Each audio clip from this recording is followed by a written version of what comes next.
One moment, Noah Presgrove was having fun at a party. The next, his naked body was found twisted and dumped on the side of a highway. His skull was crushed. His neck was broken. His teeth were scattered across the grass, and somehow, there was almost no blood at the scene. All signs pointed to a horrifying level of violence, yet somehow, no one saw a thing. His friends, the same ones who'd spent the weekend drinking, laughing, and recording everything on Snapchat, claimed they had no idea what happened. But then, the story kept changing. One minute, Jack's crying by the body. Next, he doesn't even remember who was there. So what really happened to Noah? Was this a tragic accident or a brutal betrayal by the people he trusted most? This is the haunting case of the 19-year-old who was found tortured and strangled by close friends during a party.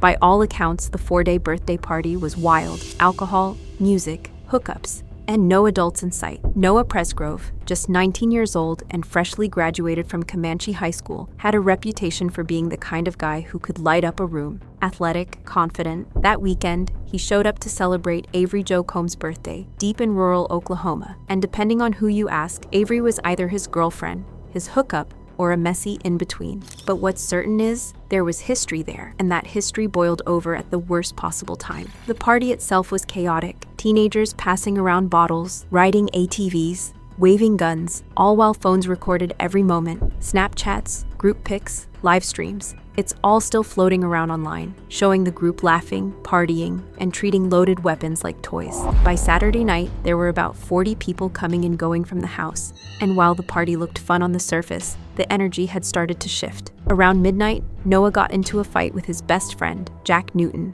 The tension. Girls, specifically Avery. According to Caden Pressey, another teen who was there that night, Noah was drunk and furious, accusing Jack of constantly flirting with girls he liked. He was slurring, emotional, and jealous. But here's the strange twist. By the end of the night, the two boys were hugging, crying, and telling each other how much they meant to one another.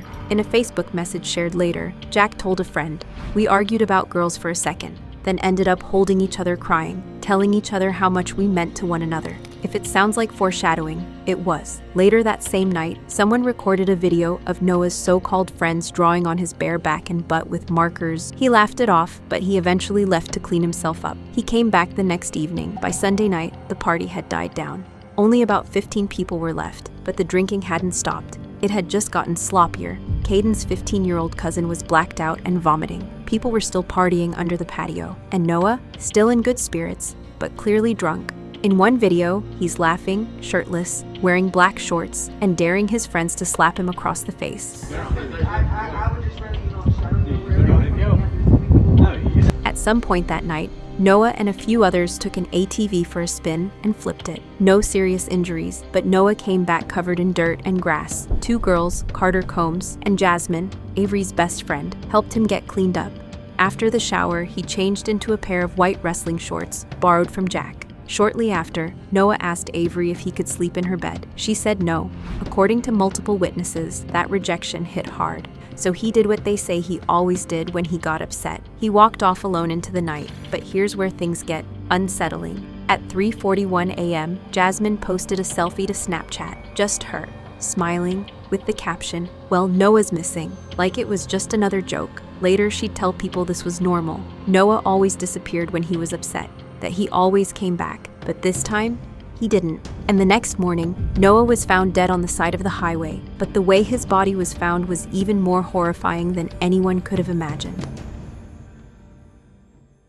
September 4th, 2023, just before sunrise, on a quiet stretch of US 81, just outside Terrell, Oklahoma, two drivers slammed on their brakes when they spotted something lying along the shoulder of the road. It wasn't roadkill, it wasn't debris, it was a body, face down, naked, twisted at the torso. The only items on the body were two mismatched shoes. Several feet away, a pair of white athletic shorts sat crumpled in the grass. The drivers called 911 at 5:43 a.m., clearly shaken. But it looked like somebody got hit, like somebody walking down the highway laying on the shoulder of the road.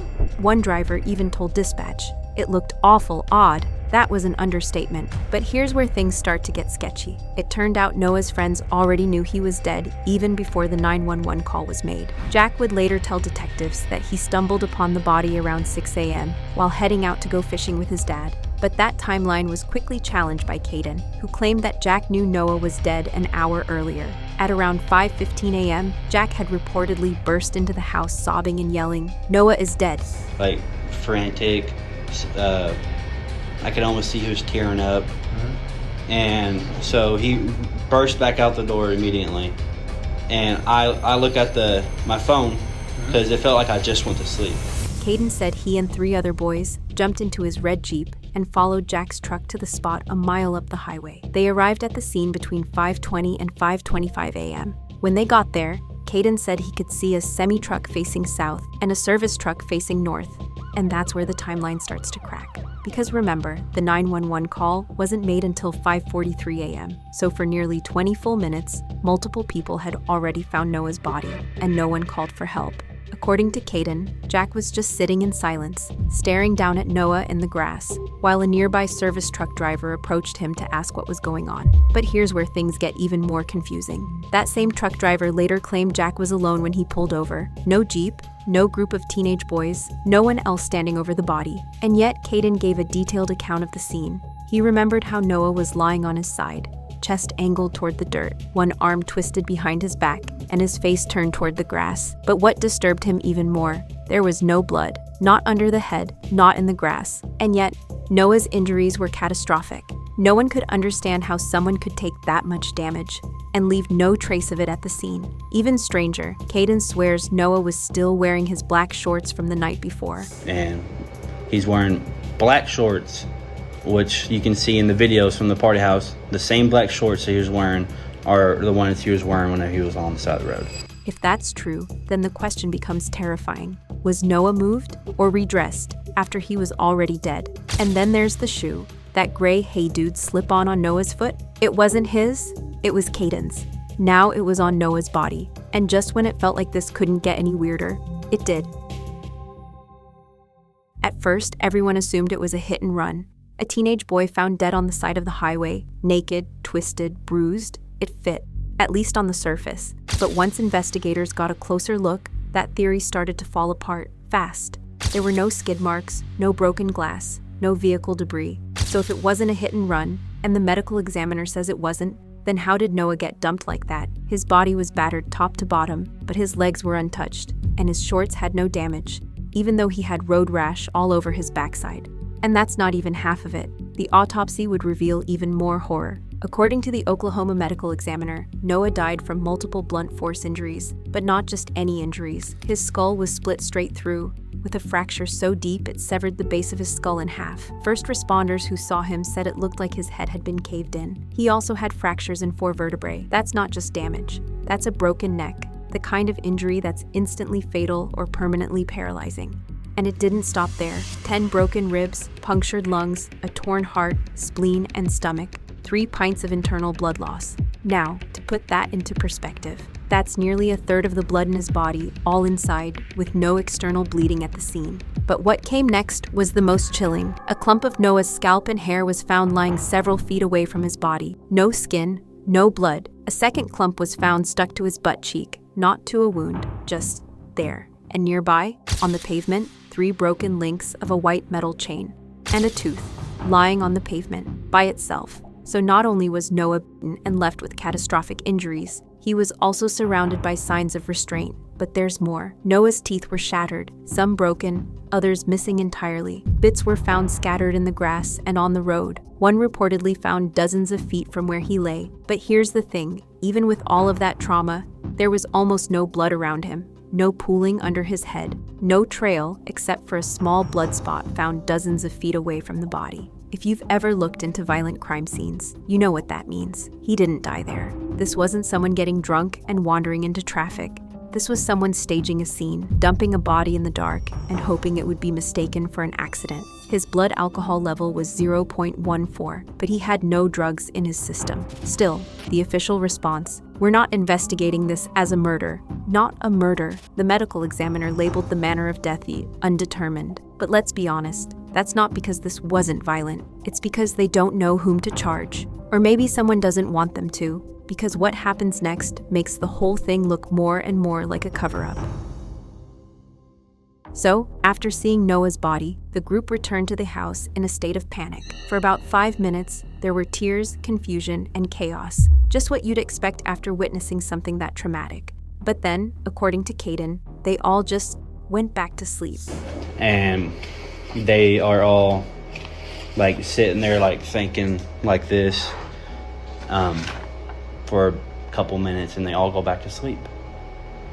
Like nothing just happened. Like, how weird is that? Your friend is dead, found half naked on the side of a highway, and everyone just tucks themselves back in like it's a normal Sunday morning. That's messed up. And just before sunrise, they did something that made everything feel even more suspicious. They started cleaning up. Caden says he suggested getting rid of the alcohol to avoid getting busted for underage drinking. Fair enough. But here's the thing. At that point, Noah's death was still being treated as a hit and run. There were no cops at the house or crime scene tape. So why act like they had something to hide? Because they didn't stop with alcohol. They started removing guns. We're talking Jack's AR-15 style 300 blackout rifle, Isaac's pump-action shotgun, the same one seen in one of the party videos. All of it, quietly handed over to one of the girls' mothers, packed into a car, and driven away like this was a morning after mess, not the scene of a possible crime. But the mess was just beginning. Later, when Caden sat down with detectives, they pressed him hard about the timeline, especially the moment Jack allegedly burst through the door, yelling that Noah was dead, because his version doesn't match the others. Caden didn't waver. So, you're pretty certain that Jack came through the door at 5:50? I'm 100% positive. He said he checked his phone right after Jack ran in, because he'd only just fallen asleep a couple hours before. From there, they jumped into the Jeep and got to Noah's body within 5 to 10 minutes. The issue? That timeline makes everyone else look suspicious. And it's the reason Caden's version of events became so controversial. Because if he's right, then someone else is lying about where they were, what they saw, and when they saw it. Still, Caden hasn't backed down. And that's why he's become a bit of a folk hero in online true crime circles. People believe him, praise him for being the only one from that group to speak out publicly, to name names, and to stand by his story even when it cost him every friendship he had. He even called Jack out directly on Snapchat. "You were there. You burst through the door. You knew we followed you. You saw who was at the scene. So why aren't you telling the truth, bro? This really sucks." Jack's reply: "That ain't you, Pressy. You've got the times all wrong." But here's what keeps coming up. Caden's timeline hasn't shifted once. While according to Caden's mother, Jack's account has changed at least 8 times. And then there's Carter. A few months after Noah died, Jack and Carter got engaged. She has defended him fiercely in Facebook comments, painting him as the one who stayed behind with Noah, the only one who cared enough to stick around. She even claimed Jack took a polygraph and passed. Her exact words? The 911 call was made at 5:53, or close to that, I believe. So the whole 5:15 is wrong, and phones and calls and texts will prove that like they did. Also just want to mention, out of everyone there, Jack has been the only one to take a lie detector willingly and pass it too. Carter also denied that they all went back to sleep after seeing Noah's body. So now we're stuck with dueling timelines, clashing testimonies, and a friend group split clean down the middle. And one question just keeps getting louder. If nobody has anything to hide, why are their stories so different?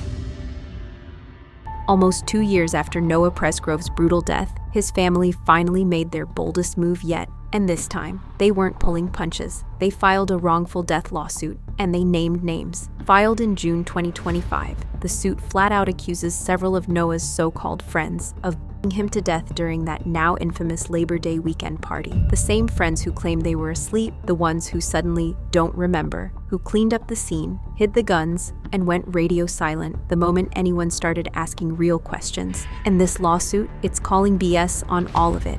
But here's the part that really grabs you. Noah's family claims they know more than they've shared. Their attorney hinted they have additional evidence, something they're holding close. It could be witness statements, messages, or digital proof no one saw coming. But one thing is clear, they're not doing this for headlines.